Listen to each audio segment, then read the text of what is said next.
más gruesas que otras, unas más largas, pero la palmera, sus raíces son de la misma longitud y el mismo gruesor.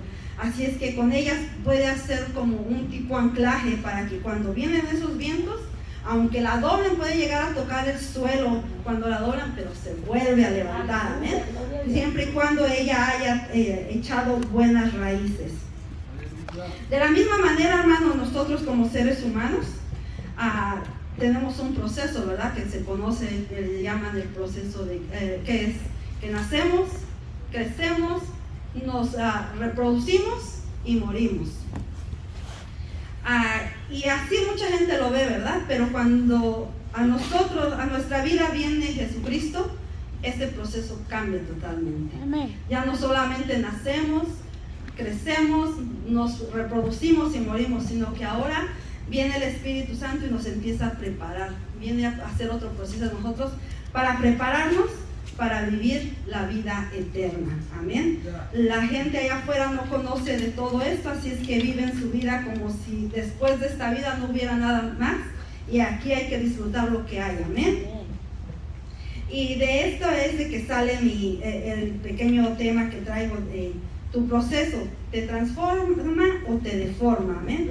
Porque a través del caminar, hermanos, en la vida, Dios nos va pasando por diferentes procesos. Y por eso es que dice, te transforma, porque a mucha gente sí nos va transformando, pero a mucha gente nos va deformando. ¿Cómo nos deforma el proceso? Cuando nosotros empezamos a dejar que esas pequeñas circunstancias que vienen a nuestra vida empiecen a crear en nosotros raíces de amargura, que empiecen a crear en nosotros indiferencia para las cosas de Dios, porque dentro de los caminos del Señor, hermanos, se viven muchas cosas. No es fácil.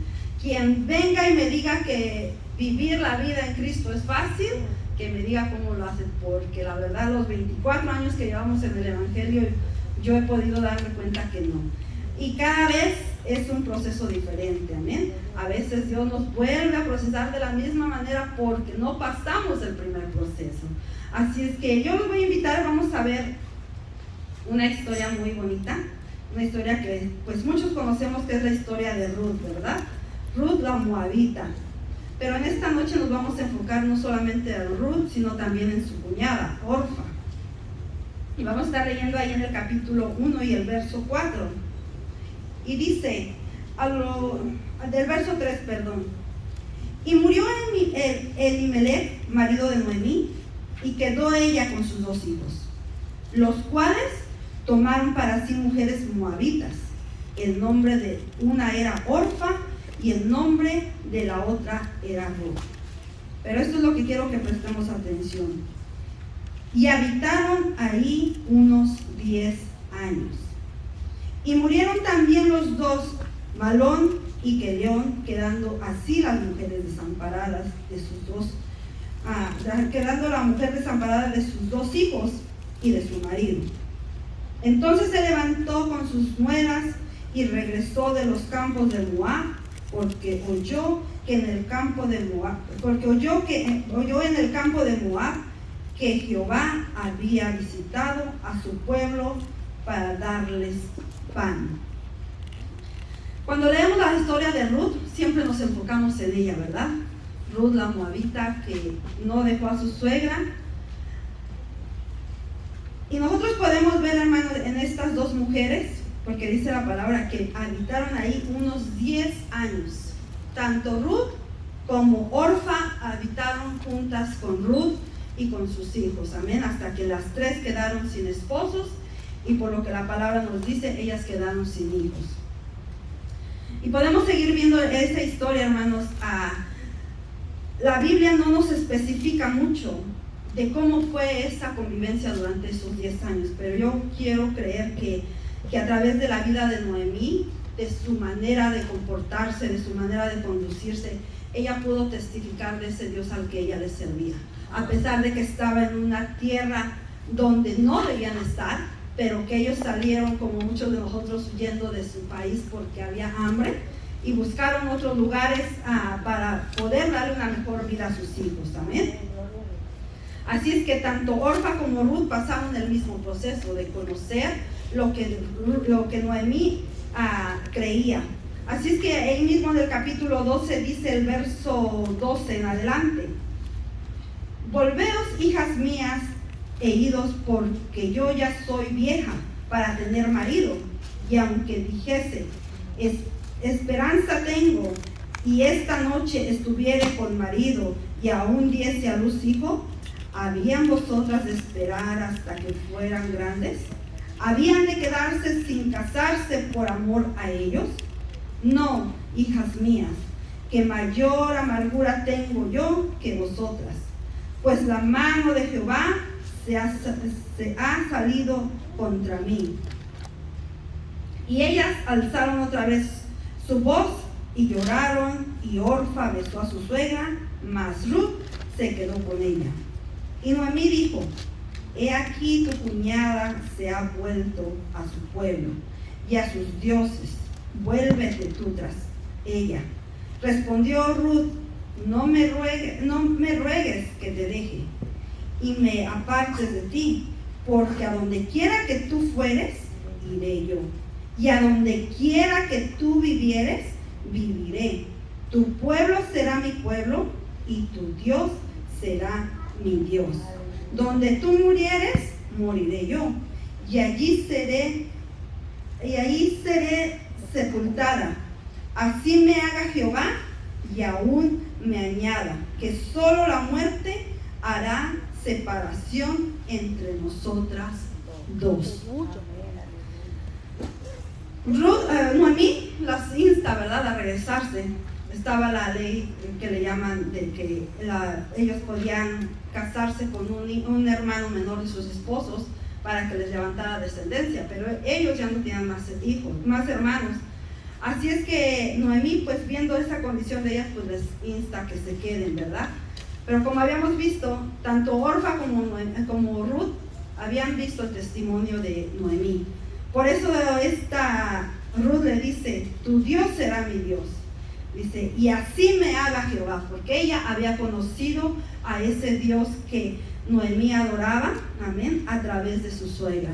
Pero Orfa, a través de este proceso que ellas pasaron de perder a su esposo y quedar solas, ella prefirió volverse atrás. Muchas veces a nosotros así nos pasa, hermanos. Dice en Jeremías que nosotros somos como el barro en las manos del alfarero.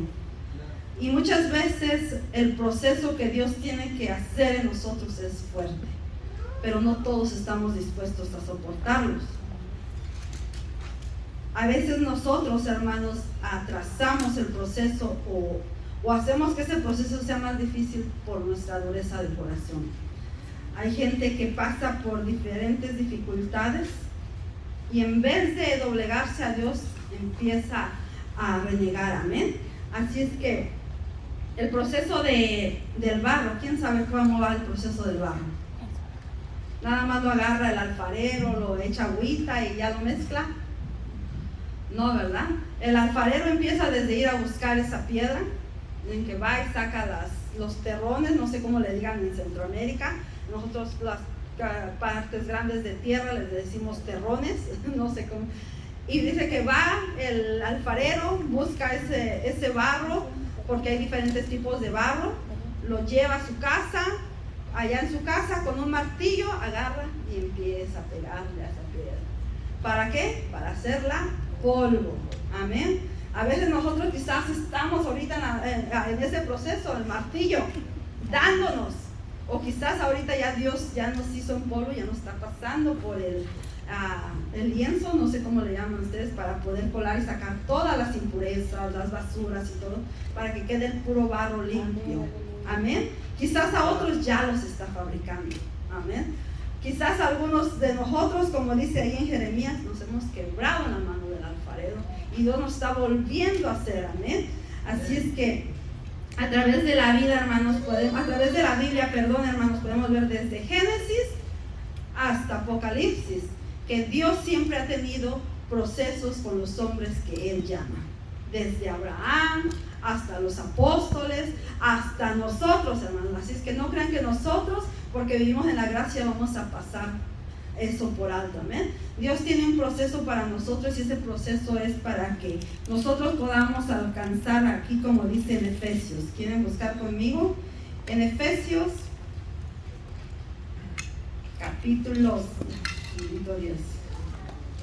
en Efesios capítulo 4 y el verso 13. Maravilloso Dios.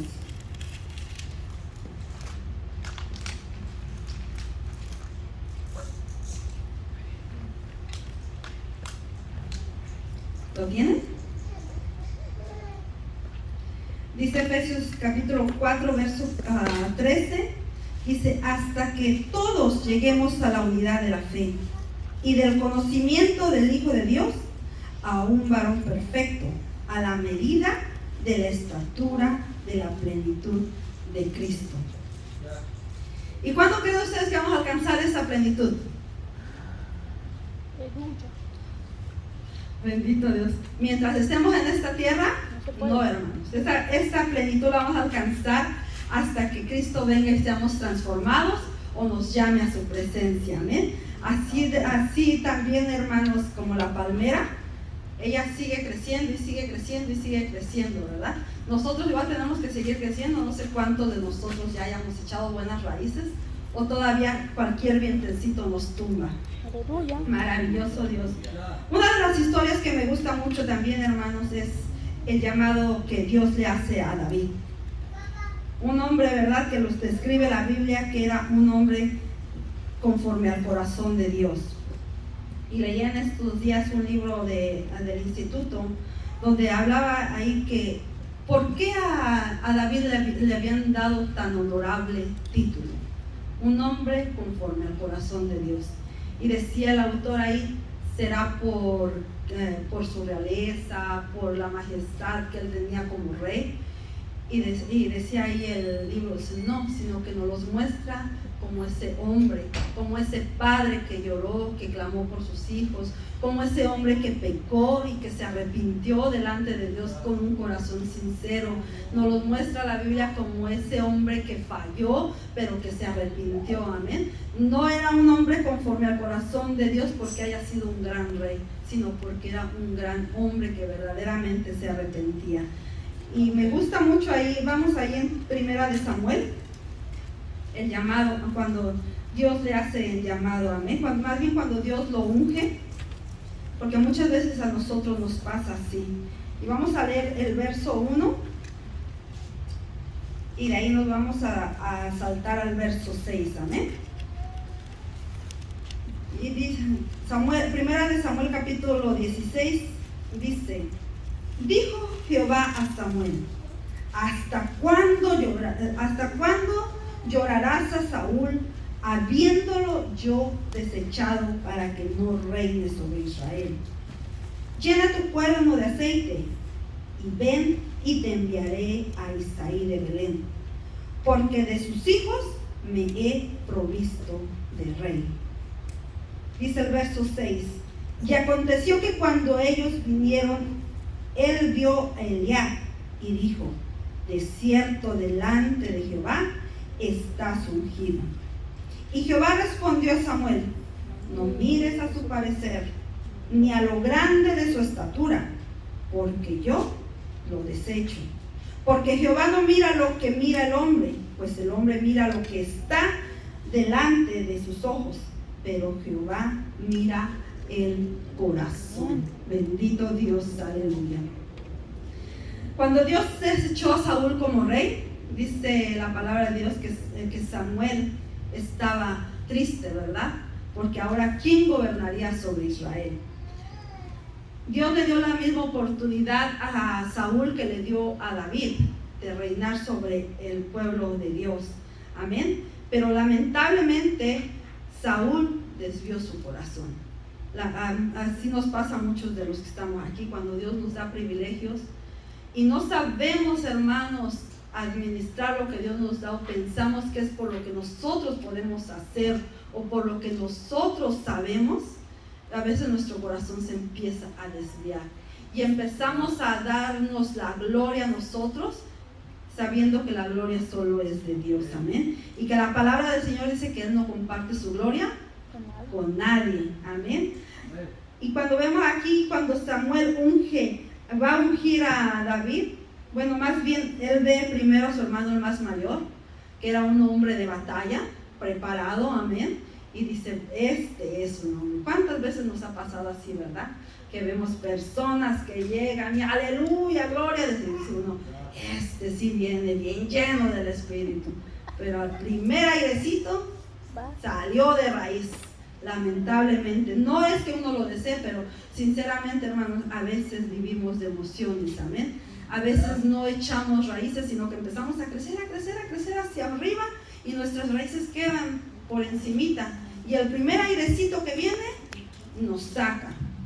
Así es que después de que David es ungido como rey, hermanos, no crean que fue que ya es ungido, mañana lo ponemos en el trono. Y hoy sí David va a ser el gran rey de Israel. No, de ahí en adelante comenzó el proceso de David.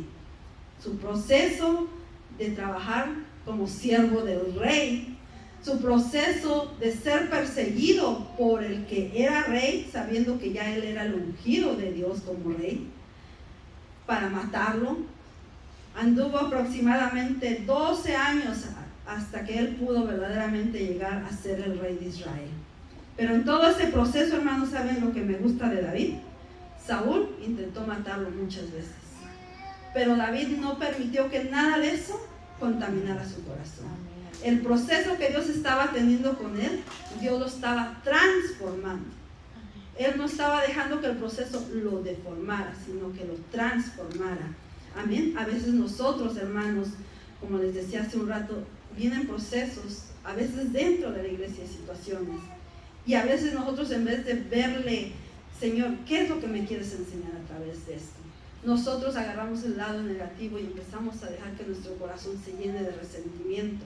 A veces los problemas en nuestros hogares, decimos, ¿qué es lo que me quieres enseñar? Y no agarramos lo que Dios quiere enseñarnos, sino que nosotros queremos agarrar lo que nosotros queremos. Y a veces es cuando empezamos a dejar que nuestros corazones se dañen y nuestra transformación se convierta en una deformación, amén, porque nuestros corazones se empiezan a contaminar.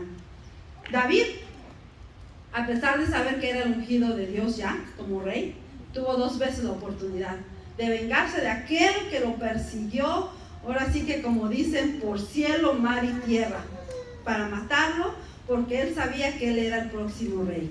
Pero las 2 oportunidades que él tuvo para matarlo, hermano, como él no permitió que nada de eso quedara en su corazón, él dijo que Jehová me libre de yo levantar la mano contra el ungido de Jehová. Amén. Así es que cuando nosotros entendemos el proceso que Dios está haciendo en nosotros, hermanos, a veces no es fácil. Yo me recordaba de lo que Dios ha hecho, ¿verdad?, en mi vida a través de estos años.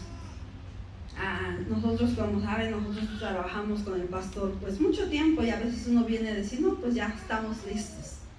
Pero cuando Dios nos permite, que dice, permite a mi esposo entrar al ministerio, pues uno piensa, no, pues ya sabemos todo, ya todo va a ser más fácil. Hemos entrado con él a consejería, hemos visto cómo aconseja a las familias, cómo va y visita, cómo hace aquí el trabajo de la obra. Pero cuando empezamos nosotros, hermanos, empieza eso que salimos de la iglesia. Muchas veces el pastor de León le dijo a mi esposo que se fuera a abrir una obra, que él sabía que Dios tenía el llamado para él, pero mi esposo decía, pero pastor, pero es que no puede ser posible que a Dios a todo mundo le diga, pero a mí no me confirma. Y así, hermanos, sino que el tiempo cuando llegó, que tuvimos que salir de ahí, empezamos la obra, como ustedes saben, en la casa. Y sí, los primeros años pues fue difícil, porque pues uno esperaba ese respaldo, amén. Porque pues ellos siempre se decía que la iglesia madre, que de ahí habíamos salido. Y sí, el primer año, la verdad, hermanos, les voy a ser sinceros, sí dolió ese proceso, porque uno esperaba el respaldo. Y sin en cambio a veces uno escuchaba que decía, no, es que a ellos no los vamos a apoyar, pero a los otros sí. Y yo le preguntaba al Señor, pero ¿por qué permites esto? ¿Por qué has permitido, o sea, de que nosotros no podamos tener el apoyo de ellos? Sí, ¿cuántos años duramos ahí? Hasta que un día en mis oraciones el Señor me hizo entender y me dijo, ok, yo no he permitido que ellos les den esa cobertura que ustedes esperan, porque si el pastor de León hubiera estado ahí siempre con ustedes, ustedes hubieran puesto su mirada sobre él y hubieran perdido el enfoque que soy yo, y hubieran perdido esa dependencia de mí, si hubieran aprendido a depender de ellos.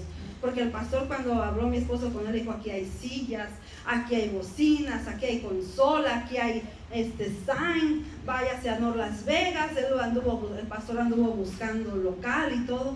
Pero cuando mi esposo le dijo, no, pastor, es que yo pienso que las cosas no son así. Es Dios quien me tiene que mostrar cómo se van a hacer las cosas. Y ahí como que al pastor como que le entró un poquito de... Yo le digo a mi esposo, yo más bien pienso que fue ¿cómo se dice? Ay, se me fue la palabra.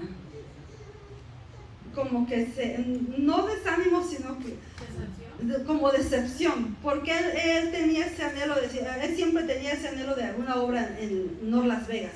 Y Las Vegas, él nos buscó iglesia allá, y vale, a tal pastor está rentando allá por la Lamy y Lamy. Pero ya le dijo mi esposo, no, pastor, es que nosotros vamos a orar y cuando el Señor nos indique y en dónde. Pero cuando le dijimos que íbamos a hacer en la casa, fue como un balde de agua fría. ¿Cómo en la casa? Pero así fue como Dios le mostró a mi esposo y así es como lo dirigió, amén. Pero yo le agradezco a Dios, hermanos, porque sí llegó un momento en que uno pues empezaba a sentir esa tristeza, pero cuando Dios me hizo sentir eso, dije, bueno, es verdad, el Señor tiene la razón y sabe por qué permite que todo eso pase, para que nosotros aprendamos a depender de Él, amén. Así cada una de las cosas, hermanos, que vienen a nuestra vida, aún dentro de la casa de Dios, las diferencias que llegan a haber entre nosotros, hermanos, a veces son circunstancias que Dios usa para irnos transformando, hermanos, para aprender a crecer, para aprender a amar a los hermanos, para aprender a dolernos, hermanos, cuando alguien está caído, amén. El proceso que Dios ha tenido con nosotros a través de estos años no ha sido nada fácil con nuestros hijos, ahora mi hijo Moisés, y a veces el enemigo quiere venir y poner ese pensamiento de decir, ¿no te da pena cómo anda? Yo le digo al Señor, tú sabes lo que vas a hacer con él. Yo lo único que puedo decirle al Señor, tú conoces lo que nosotros hicimos por él, lo que estamos haciendo por él, y eres tú el que va a sobrar en él. Nosotros no lo podemos obligar a hacer un cambio. Yo sé que muchos de ustedes se lo han visto, como él anda todo tatuado. El primer tatuaje que yo le vi, la verdad que me dolió hasta el alma, hermanos. Y Junior, el más chico, me preguntaba, decía, ma, ¿y por qué dicen que los tatuajes son malos? Y le dije a mi hijo, digo, mira hijo, la palabra de Dios, hay un versículo en el que pues todos se basan, ¿verdad? Que dice que no harás rasguños ni señales en tu cuerpo. Pero lamentablemente les digo, a veces solamente nos enfocamos en un verso, pero no leemos todo lo demás. Pero una cosa sí estoy segura, hijo, porque el día que él se arrepienta y se vuelva a Dios, esos tatuajes no van a ser un impedimento para que él pueda entrar al reino de Dios. Así es que estamos confiando, hermanos, y a través de los procesos, hermanos, que cada uno de nosotros tenemos que agarrar la mejor parte, ¿eh? Lo que Dios quiere enseñarnos, permitir que Dios vaya transformando nuestras vidas, que vaya transformando nuestro carácter. A veces la gente o nosotros creemos que con la pura oración Dios va a cambiarnos, pero a través de la palabra, hermanos, Dios nos enseña cómo quiere que vivamos, cómo quiere que nos conduzcamos, cómo quiere que enfrentemos las diferentes circunstancias que vienen a nuestra vida, amén. A veces son cosas que uno tiene que ser sabio para poderlo enfrentar, y tenemos que pedirle aún la ayuda a Dios en eso. Bendito Dios, aleluya. Otro de los procesos que podemos ver en la vida de Moisés, amén. Cómo Dios no lo pudo usar cuando era ahí el hijo de Faraón, todo el poder que tenía, ¿verdad? Como hijo de la hija del Faraón. Pero no, Dios lo tuvo que hacer pasar su propio proceso, y de una manera tremenda, hermanos. Viviendo en un palacio, de un palacio lo llevó a ser un pastor de ovejas, amén. Así es que a veces, hermanos, los procesos que Dios tiene con nosotros, como les decía, a algunos nos transforman, a otros nos van deformando. ¿De qué manera? Cuando vienen situaciones a nuestra vida, muchas veces preferimos agarrar y sentarnos y decir, no, yo ya no sigo trabajando. ¿Para qué? O a veces, muchas veces decimos, yo ya no voy a la iglesia. ¿Para qué? O sea, pero no entendemos que a través de esas circunstancias, me decía una hermana de otra congregación, dice, ay hermana, dice, es que luego en la iglesia hay cada persona, dice, yo le digo a mi esposo, dice, pero ¿por qué si están tan desacuerdo? ¿Por qué no se van a otro lugar donde están? Le digo, hermana, digo, porque son las personas que Dios está usando para moldearla a usted. Le digo, no es porque Dios quiera que estemos usando, es que Dios sabe que aún en usted hay mucho que moldear. Así es como dicen que piedra con piedra se van rozando, ¿verdad? Y se van alisando como las piedras del río. Todas las piedras del río son lisitas, amén. Porque dice que con la corriente del agua van rozándose y rozándose y rozando hasta quedar así lisitas, amén. Así es que si aquí entre nosotros todavía estamos un poco ásperos, Dios por eso aún todavía nos tiene en este río, amén. A lo mejor más adelante nos va a pasar ya allá a la orillita, donde ya no nos estemos rozando con otros, pero hasta que quedemos bien lisitos, amén. Hermanos, este es el pequeño pensamiento que Dios puso en mi corazón, amén, para compartir con ustedes. Como les dije, el tema es una prueba.